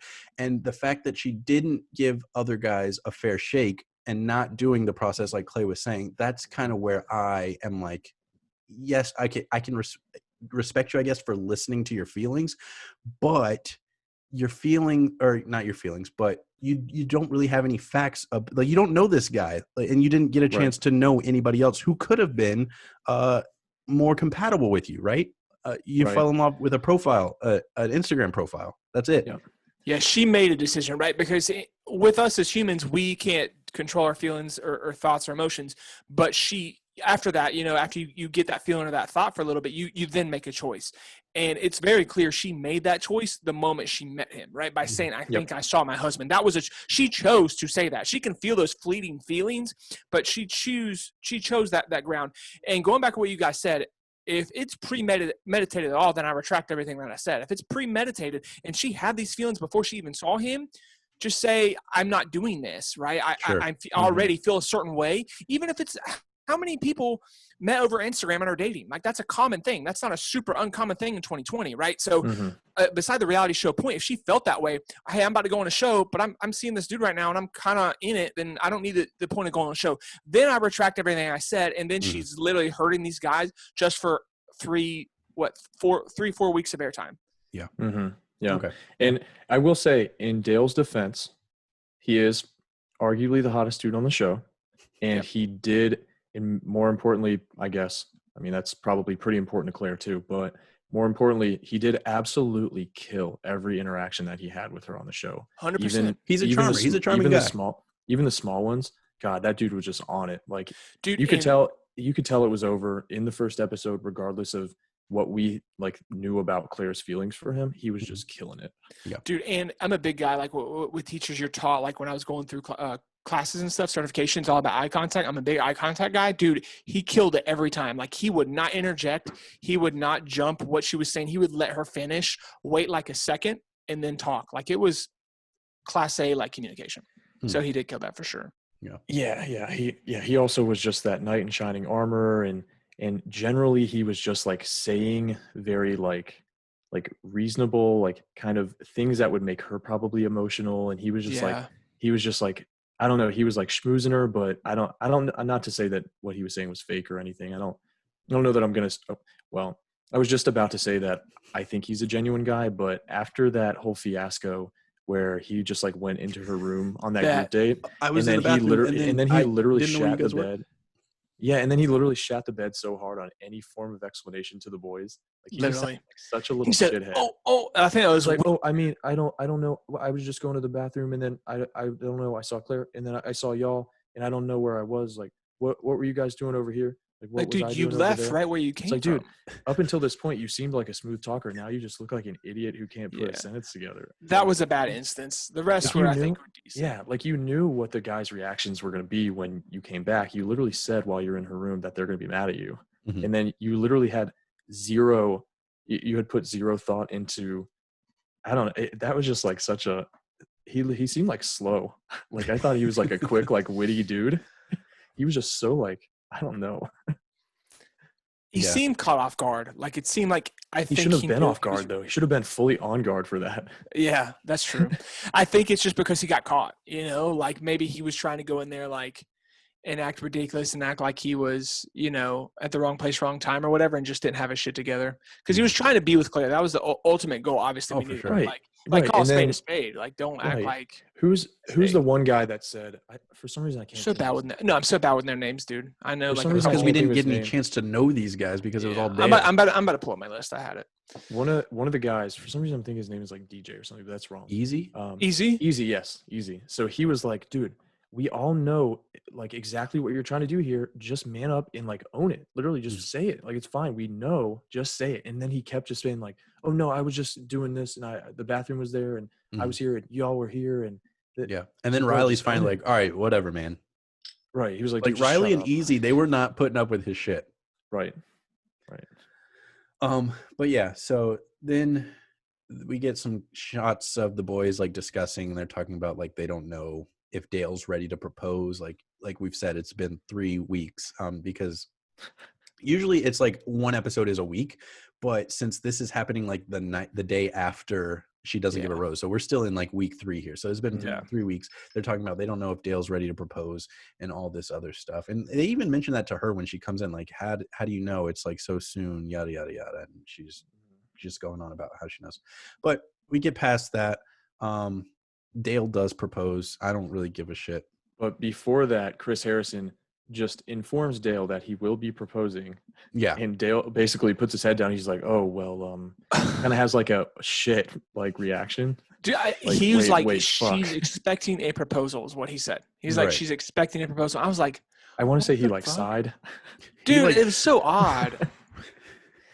Okay. Before that, I forgot to mention though, like she mentions that her dad knew her mom. Like they had one interaction, and then he tracked her down and like states, like tracked her states. They got married after like 3 weeks or something. Yeah, and I was like, so that's why you're like that checks the out. way you are, reactionary like that. Yeah.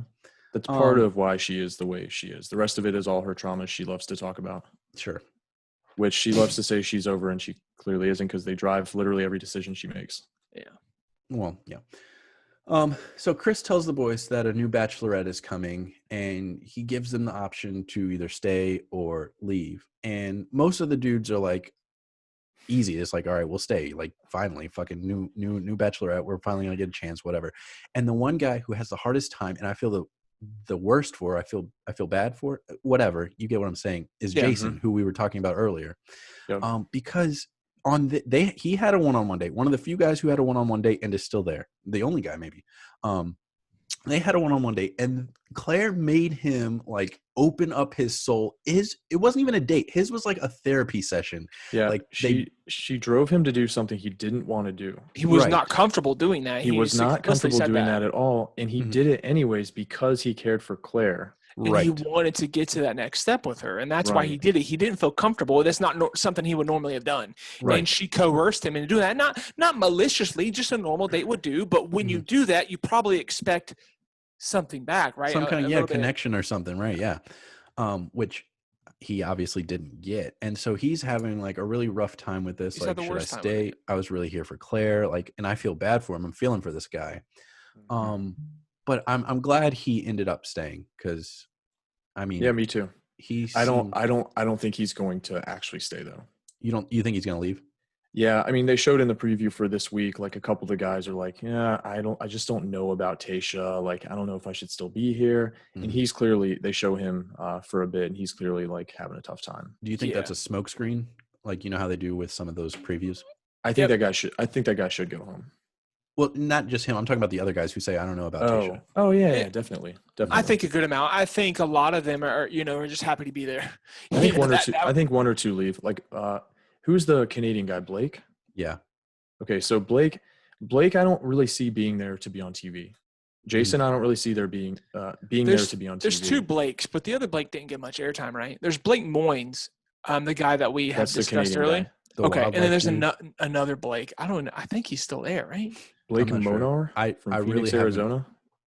I'm looking at a list right now. Yeah, I am too. Yeah, that's who I'm referring to. He's a male grooming specialist. Yeah, what does that even mean? He's not a barber, apparently. He's waxing people's nuts. No male grooming. Maybe he does like straight razor shaves and shit. Dude, Brazilian Gucci's. He's giving dudes Brazilians, yeah. I want to like note Gucci's only. Just dude, I want to note that, and Caleb, I'm sure that you like this too. Bennett's reaction to the Tayshia news was just amazing. He was so hyped for it. He was like, "Look, I don't give a shit about Claire. I'm ready to see the next girl. Let's do it." Right.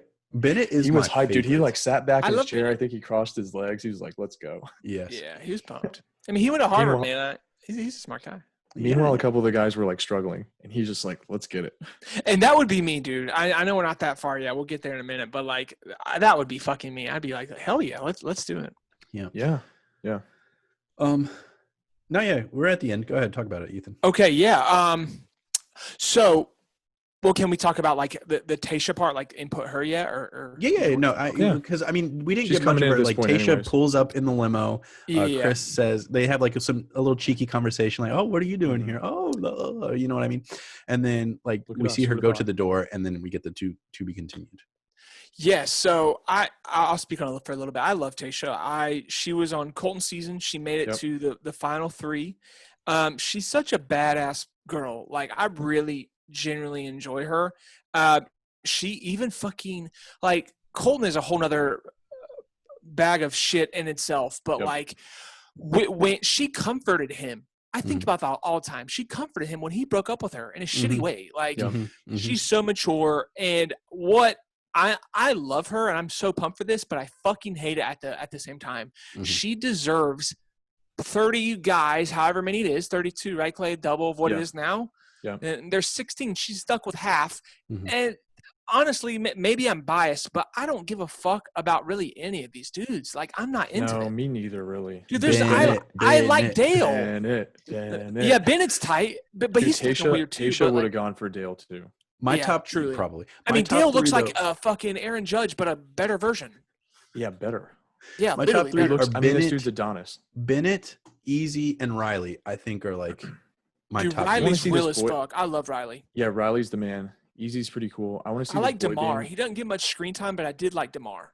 I like Ivan, Is chess guy. He's the pretty chess cool. guy. Yeah. Super good guy. Super good guy. He seems like a nice fellow. I also really like the guy who's always dressed like an accountant. Which one's that? He always wears glasses. He's always dressed in a shirt and tie, even when the other guys are like in t-shirts. Is that Ed? Is it? I'm not sure. Ed's a fucking big ass head dude. He looks like he's from Staten Island. His head's so no, he's from Miami. Give it. That's fucking a given. God, he has such a big head, dude. Like you guys don't know who I'm talking about. He's the only one that wears glasses, I think. Jordan? He can. Jordan, but Bennett wears glasses sometimes. Maybe it's Jordan. But Jordan wears glasses in his profile. Jordan's mixed. He's a mixed guy. Yeah, he's like a light skinned dude. Yeah, and he's got the curly hair. That's Jordan. It's Jordan. He's constantly wearing. I mean, obviously he's always wearing those glasses because he needs them, but he's always dressed in just a button down with no jacket and a tie, like a white dress shirt with a tie. He's always dressed like that. He looks so square. And Joe is still there. Joe's got no screen time.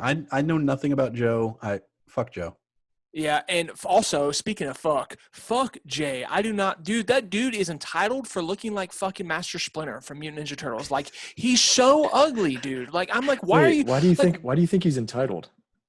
Because to talk like how he does. Because I thought he was fairly low key, but he just liked to speak up sometimes. And he has no right being how ugly he is. Like, he doesn't really fit in.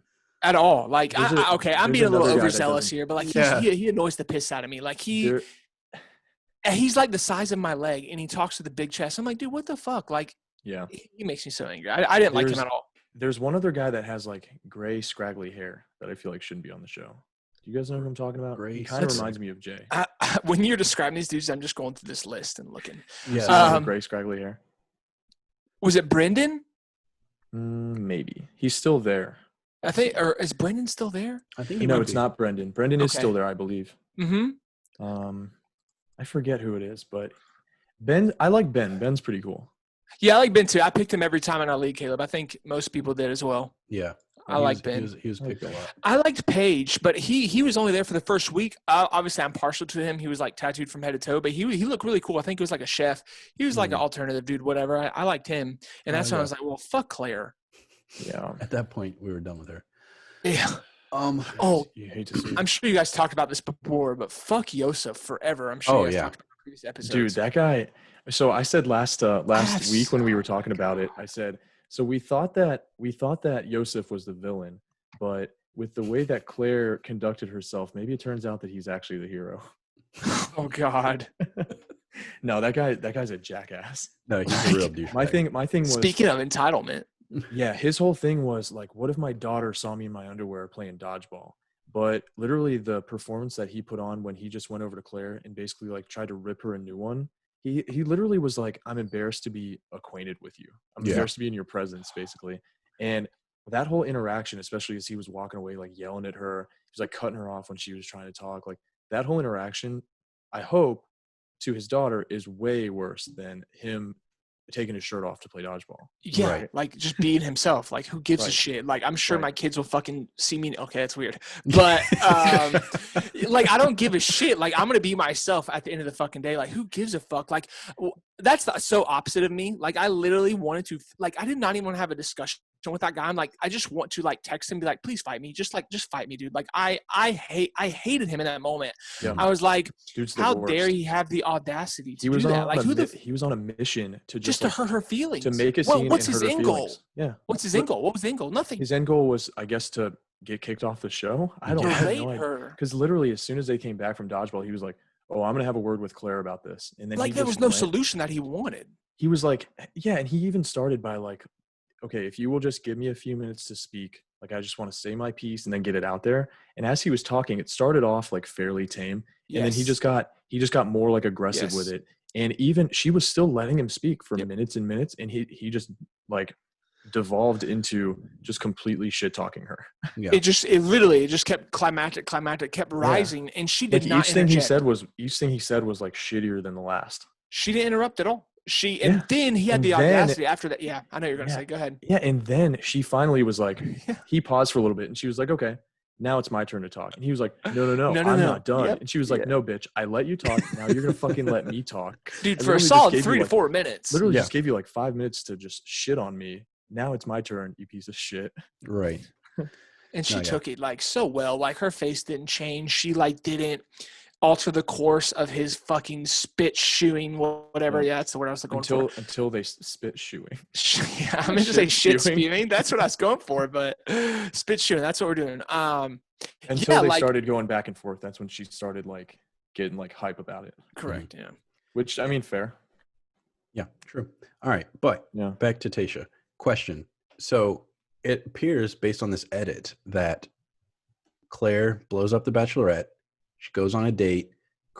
Next day, Chris tells the guys the Bachelorette's done. He's bringing a new one. He gives them the night to think about if they want to stay or not. Then the next night, Tasha arrives, right? That's what it looks like. Does she not have to quarantine for 2 weeks?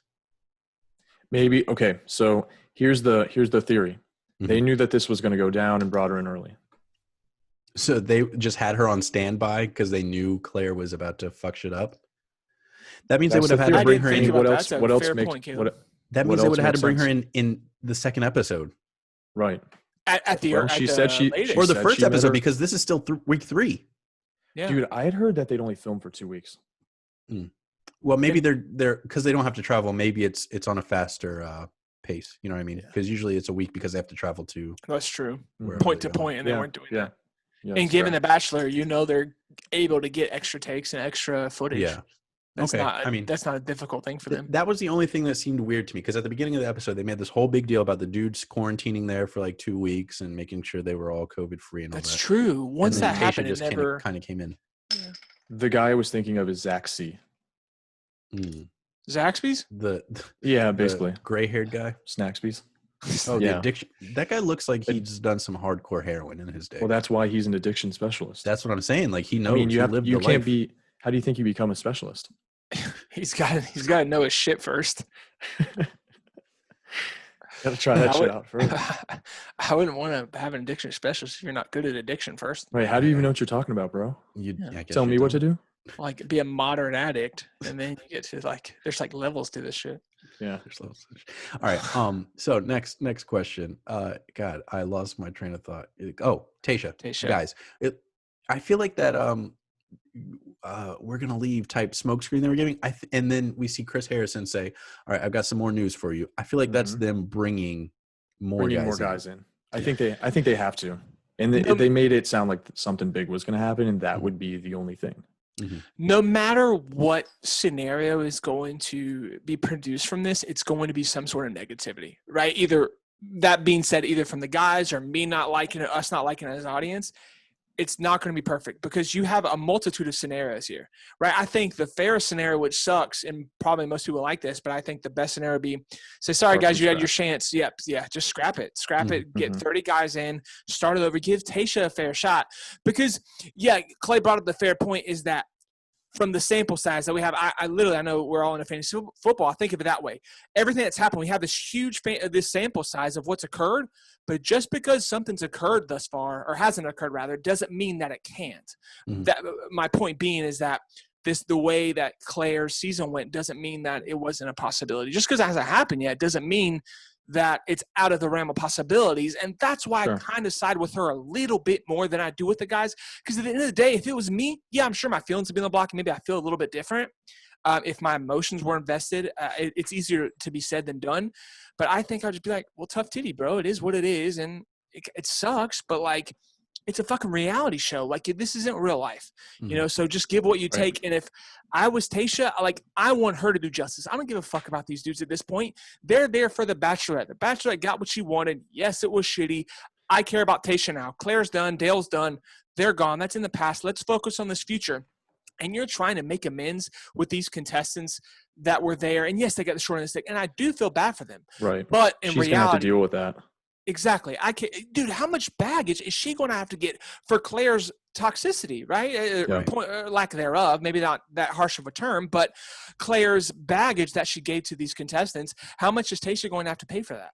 Mhm. And that's not fair to her because Tayshia has done with, I don't know if you guys watch Bachelor in Paradise, but she's a very smart individual. And like she is usually the more mature one in the relationship. Mhm. And she's very smart. She does a lot of carrying of the weight of like calming the other person down. She's just so emotionally intelligent and inept and mature. Mhm. And The boss. she really is. I love her. Dude, she's Mhm. probably my top 5 contestants, just period. I Like liked her a lot on Colton's too. Yeah, she's cool. I loved her. Like she's just she just reminds me of someone that I knew I would have to be with. When I think we all think about that when we watch Bachelor and Bachelorette, even though if we're in relationships, whatever, I still talk to Jess about that too. Like I picture the people that I would be with and like I would have to be with someone like her. I guess that's why I like her. Mhm. She's grounding, you know, I'm a type of person, I'm very up and down, high and low. And as my emotions and moods and stuff swing, like I need someone to bring me back in. And that's currently what I have. But when I see that in Tayshia, that's what made me excited that she's it. Because she's definitely that person. Like she can kind of revolve around anyone. And I really like that about her. And I'm bummed. Like really, I was excited. But ultimately, my mood, my opinion on this, I'm going to watch every episode, of course. But I'm not really that excited, to be honest. I think it's going to play out a little bit better than you expected. Mhm. Like they're going to they're going to at least bring 16 new guys in, Mhm. whether or not they scrap the whole thing. Oh, you feel that? You feel so? You feel that's for sure? I think they're going to do something with the guys. They're gonna at least bring in like at least think- 5 or 10 Give me a gonna have to- percentage. What's the probability? Sorry to interrupt. What's the probability that they bring you in new guys guys. think? No. That you think they keep it exactly as is. They don't change anything. They think just the they probability simply for- replace Claire with Tayshia. That's it. 25%. Yeah, I'll be around 25% with that one I too. hope you guys are fucking right. I was thinking 60. I think it's the favorite. I think 50% they bring in some more guys and keep the guys that want to stay. Mhm. Okay. I think the other 25% they scrap it and start over. That's that. I hope that 25. I love the odds. Where's the other 25? Oh, they scrapped the whole thing? No, it's out of 125. No, you said 25 and 50. That's 75. Yeah, but then he I first said it.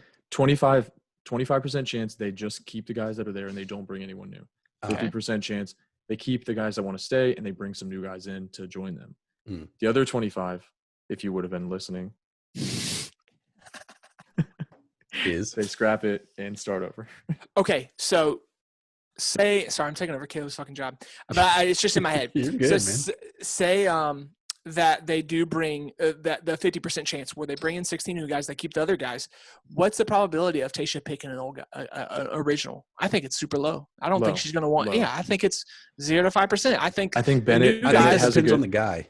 right, because some of them will be I don't able think to so. start. Some of them I don't will think be it able depends to on the start guy. with a clean slate. Like Bennett, clean slate. Boy band manager Kenny, That's true. clean slate. Few of these guys clean slate, but we know a good portion of the guys that remain are going to have their feelings hurt. They were investing themselves in Claire, even though she wasn't reciprocating Blake at all. and Jason, those two. Blake and Jason. I was thinking the guy that Ethan doesn't like, the little guy. Jay. That guy. Yeah, that guy. Maybe like Easy. He reminds me of Leo. Sorry, Leo. Maybe Easy and Riley, to an extent. Yeah, I think Leo Easy, without the I think muscles. Easy and Riley will be a transition. I think so too. Mhm. And I hope they become studs in Yeah. the remainder of the season. Yeah. And I guess my projection of that, of saying that it's not going to be an older guy, is probably based on me, and I would just view them with, they're kind of used, and I don't want that. You know, maybe that's me. I totally understand. Yeah. But with Tayshia, me putting myself in her shoes, I kind of take that back, saying that, oh, she won't, but it's Tayshia, it's not me. Mhm. I think she's very forgiving, understanding, and knowing that's just happenstance. It's not their fault they're there. Yeah, she she's dated John gonna Paul she's gonna Jones. make. So I think. Dude, yes, I wanted to talk about that. Are you guys all familiar with that? Did you watch that, Clay? Bachelor in Paradise with John Paul Jones? So I didn't watch that season. I've watched like 2 seasons of Bachelor in Paradise. I saw it when Colton and Tia were on it. That was incredibly annoying. God, yeah. I saw one other season. I don't believe I saw Tayshia on Bachelor in Paradise. JPJ was on Hannah Brown season, correct? Right. Caleb? Right. Mhm. I'm familiar with him. I watched. I like JPJ, but I totally understand why they're not together. I mean, I like him as a person, but yeah, they're not a good fit. at all. No, they're not. And I think they tried to make it work. Well, they did like 3 times. Like she flew out and asked him for another chance. And she was just being so hopeful. Like it's so easy to see how that relationship was. It's so easy. They, on the emotion level, they did connect and they did feel for each other. I think they had soft spots, but when it came to everything else, I don't think they connected. Like I love the dude, but he is not socially intelligent. He's not really. I mean, he's emotionally. I wouldn't even say emotionally intelligent. I think he's emotionally aware of his feelings, but I do not think he is on her level, neurologically speaking, in any sense. So I was upset that happened, but like I knew that she couldn't be with someone like that. Like he's going to be better from her as opposed to the opposite. Sure. I don't think she's going to benefit. You know who is on her level neurologically, whether we know it yet or not? Who's that? Bennett, because he went to Harvard, obviously. Yeah. I can see that for sure. He's going to run away with this shit.